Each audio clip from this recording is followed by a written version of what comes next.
runtii maanta waxa la soo qabtay afartaa harimcad ama waa 5 waanu hubsanaynaa box walba waxa ku jira dad baa lagu soo qabtay 5 nin baa maanta lagu soo qabtay waana runtii waxaan ahayd guul weyn oo wasaaradda maanta u soo hoyatay sababtoo iyo dadkii nala shaqeynayaba sababta ah operation aad iyo aad u adag ayuu ahaa operation adag oo halisa ay galeen teamku marka halka congratulations baan leeyahay waan ku tahaniyadeenaya shaqada fiican ee gobol kasta hayo waaxduna ay dhabarka u dhigatay in allaaliya inta nala shaqeysay ee nala soo qabatay maanta nimankana iyo booliisku kow ka yahay aad baan ugu mahad celinayaa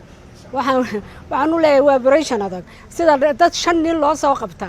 oo waxaan sitaa aad iyo aad bay noogu adkayd laakiin si wanaagsan baa loogu guuleystay ilaahay shacabka Soomaaliland waxaan leeyahay maanta iyaga nala hawlgalay dhalinyara waliba nala hawlgasho shacab baa nala hawlgalay waxaan leeyahay sida maanta shacabku noogu hawlgaleen ee dhalinyaradu noogu hawlgaleen dhalinyara nala hawlgalay shacab baa nala hawlgalay waxaan leeyahay wixiina sida u ilaashada waxa mamnuuca ee kontrabanka sida loo ilaashado oo hala soo qabto hana la shaqeeyo duurjoogta duurkeeda ha loo daayo waxaan ku soo gabagabaynayaa duurjoogta duurkeeda u daayo duurkay leedahay gurina male badna mala dhul loo sii dhoofiyana male halka ay leedahay dal walba khayraad buu leeyahay khayraadkiina ilaashada waxaynu u baahanay inaynu gacmaha isqabsano si wada jira uga wada shaqeyno sida maanta ay dhalinyaradu nooca nala soo qabatay maanta 5 nin halka fadhiya waxaanu ilaahay maanta ugu mahad celinaynaa in carruurtaasi iyo dhalinyaradaasi dareen yeesheen markay arkeen wasaaradii iyo gaariyaasha isireenay inay dareen yeesheen dhalinyarada nala soo qabatay alxamdulilaahi rabbil caalamiin waxa weeyaan halka marka laga sii amba qaado hay'adaha sharciga loo geynay hay'adaha sharciga wixii waajibkooda ay ka qaadanayaan way waa kontrabaan boqol jeer waxaan leenahay daaya mar hadii dadka lacag u muuqanayso de maxkamadii Soomaaliland waa u diyaar keyskan xaggaasaan u wareejinayna wasaaradda deegaanka iyo isbeddelka cimiladu waxa ay soo qabatay oo ku soo guuleysatay 4 hareemcad iyo 5 eedaysane oo waxa weeye lagu soo qabtay hareemcadada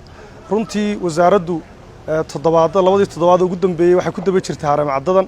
oo salax la yaalay ka bacdi waxa weeye dadkan iibinayay baa soo qaaday waxaanu maanta markaa ku qabanay waxa weeye duleedka magaalada Hargeysa koonfurta